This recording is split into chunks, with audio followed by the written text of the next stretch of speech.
तो जो संरचनावादी अधिगम है वो किस पर जोर देता है? तो ऑप्शंस है passive learning, memorisation, active exploration.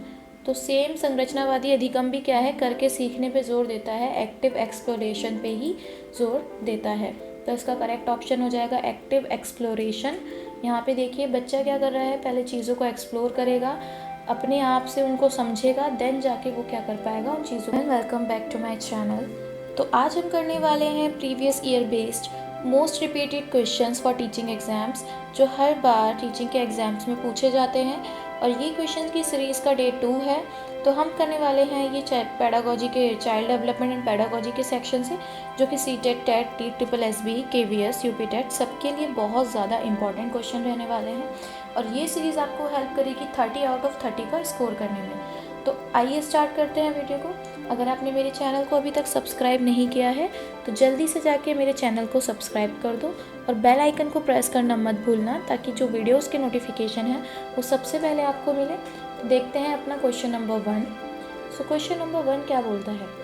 Children learn best when they, बच्चे सबसे अच्छा कब सीखते हैं? जब वे, ऑप्शंस हैं आर गिवन रिवॉर्ड्स, जब उन्हें रिवॉर्ड मिलता है, आर एक्टिव पार्टिसिपेंट्स, जब वो एक्टिव पार्टिसिपेशन करते हैं किसी चीज़ में, या फॉलो स्ट्रिक्ट डिसिप्लिन, या फिर किसी का स्ट्रिक्ट डिसिप्लिन फॉलो करेंगे।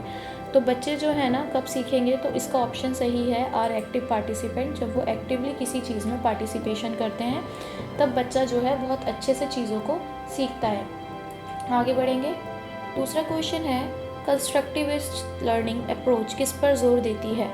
तो जो संरचनावादी अधिगम है वो किस पर जोर देता है? तो ऑप्शंस है passive learning, memorisation, active exploration.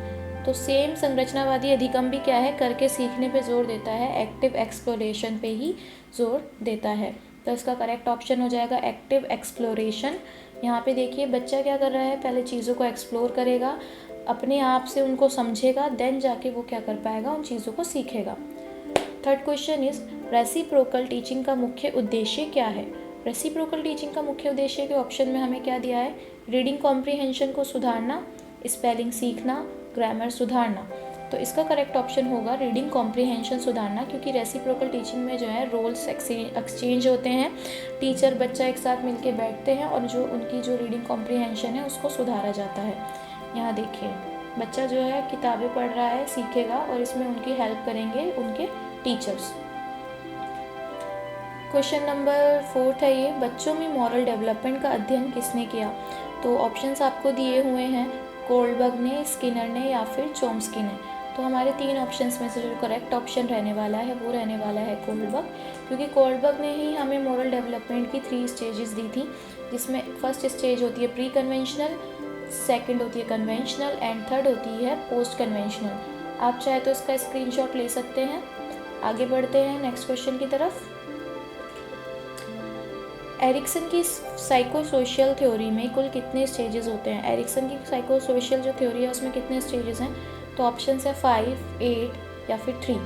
तो इसका करेक्ट ऑप्शन रहेगा 8 स्टेजेस हैं एरिक्सन की थ्योरी में, जिसमें कि देखिए यहाँ पे उसने दी हुई है first stage trust versus mistrust, second autonomy versus shame, third initiative versus guilt, fourth industry versus inferiority, fifth identity versus confusion, and six है इंटीमेसी वर्सेस आइसोलेशन, एंड यहाँ पे आपकी 7th आती है जनरेटिविटी वर्सेस स्टैग्नेशन, और 8th आ जाती है integrity versus despair की।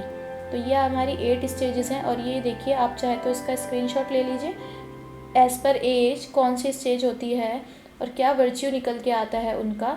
तो ये देखिए यहाँ पे ये दी हुई है, ये एरिक्सन की थ्योरी के 8 स्टेजेस हैं साइकोसोशियल थ्योरी के। आगे बढ़ेंगे। तो लैंग्वेज एक्विजिशन डिवाइस यानी LAD का सिद्धांत किसने दिया है? ऑप्शन है चॉम्स्की, वाइगॉस्की, ब्रूनर। तो इसका करेक्ट ऑप्शन हो जाएगा चॉम्स्की ने दिया था। नोम चॉम्स्की ने जो है लैंग्वेज एक्विजिशन डिवाइस का सिद्धांत दिया था। उनके अनुसार क्या था कि बच्चे में एक इनेट एबिलिटी होती है लैंग्वेज को समझने की, जिसे लैंग्वेज एक्विजिशन डिवाइस कहते हैं। वो बच्चे के ब्रेन में ही पहले से मौजूद होता है बाय बर्थ। आगे बढ़ते हैं। स्काफ फोल्डिंग का कंसेप्ट किससे जुड़ा हुआ है? तो ऑप्शन हमें दिए हुए हैं बैंड्यूरा, स्किनर, वाइगॉस्की। तो इसका करेक्ट ऑप्शन क्या हो जाएगा? वाइगॉस्की, क्योंकि जो स्काफ फोल्डिंग का कंसेप्ट है वो वाइगॉस्की का है। क्यों, क्या इसमें क्या होता है कि एक लिमिट होती है कि बच्चा जो है, एक एरिया है कहाँ पे वो अपना काम अपने खुद कर सकता है। देन एक एरिया ऐसा आता है जिसमें उसको किसी की मदद लेनी पड़ेगी, जो वो कि मोर नॉलेजेबल पर्सन होगा, उसकी हेल्प के साथ वो करेंगे। तो जो बच्चा अपना काम खुद कर पाएगा जितनी लिमिट तक, वो होती है, वो जोन क्या कहलाता है, ZAD, यानी जोन ऑफ एक्चुअल डेवलपमेंट। ये वो लिमिट है जहाँ पे बच्चा खुद से अपनी चीज़ें कर पाएगा या सीख पाएगा। एंड देन जब उसे दूसरों की ज़रूरत पड़ जाती है, जब वो किसी के हेल्प के साथ काम करता है, तो वो हो जाता है जोन ऑफ प्रॉक्सिमल डेवलपमेंट। यहाँ देखिए स्कार्फ फोल्डिंग का एक और एग्जांपल। ये लड़की जो है यहाँ पे हेल्प लेके ऊपर की सीढ़ियाँ चढ़ रही है, यानी इतनी सीढ़ियाँ ये यहाँ तक खुद चढ़ के आई। अब इसके ऊपर इसको बढ़ने के लिए किसी मोर नॉलेजेबल पर्सन की जो है हेल्प की ज़रूरत पड़ेगी, यानी स्कार्फ फोल्डिंग की ज़रूरत पड़ेगी। आगे देखेंगे हॉवर्ड गार्डनर का नाम किससे जुड़ा हुआ है। तो हॉवर्ड गार्डनर ने कौन सी थ्योरी दी थी। तो 3 ऑप्शन है, classical conditioning, multiple intelligence theory या फिर सोशल लर्निंग थ्योरी। तो हॉवर्ड गार्डनर की जो थ्योरी है वो मल्टीपल इंटेलिजेंस की थ्योरी है, जिसमें उन्होंने मल्टीपल इंटेलिजेंस की अलग अलग स्टेज, अलग अलग इंटेलिजेंस बताई हैं। कौन कौन सी हैं। सो म्यूज़िकल है, स्पेशल है, intrapersonal, naturalistic, logical, linguistic, interpersonal और बॉडीली काइनेस्थेटिक। तो ये सारी जो मल्टीपल इंटेलिजेंस हैं, ये सब हॉवर्ड गार्डनर के द्वारा दिया गया सिद्धांत है। आगे देखेंगे लास्ट क्वेश्चन की तरफ। Intrinsic motivation refers to, intrinsic motivation किसकी तरफ, किससे संबंधित है, किसको मतलब बताती है। तो अतः प्रेरणा मतलब क्या है। तो 3 ऑप्शन है, internal drive to learn, external rewards या फिर पनिशमेंट। किस वजह से कोई भी बच्चा अतः प्रेरणा जो आती है वो कैसे आएगी हमें। तो हमारा जो करेक्ट ऑप्शन है वो इंटरनल ड्राइव टू लर्न होगा, क्योंकि रिवॉर्ड से आने वाली जो होती है वो एक्सट्रिंसिक होती है, एक्सटर्नल मोटिवेशन है। और पनिशमेंट की वजह से भी जो है वो भी एक एक्सटर्नल मोटिवेशन होती है कि आप डर के मारे पढ़ रहे हो या फिर आप किसी काम को करने के लिए मोटिवेट हो, तो आप बाहरी तरीके से जो हमें मोटिवेट कर रहा है। इंटरनल जो रहेगा वो हमें अंदरूनी, हमारा मन से जो हम एक काम करने के लिए तैयार होते हैं, वो होता है internal drive to learn, okay, या फिर इंट्रिंसिक मोटिवेशन। तो आज की वीडियो में बस इतना ही था। अगर आपको मेरा वीडियो पसंद आया है और मेरी ये सीरीज़ अगर आपको अच्छी लग रही है, तो मेरे चैनल को सब्सक्राइब करना मत भूलना। आज हमारी MCQs की सीरीज़ का डे 2 था।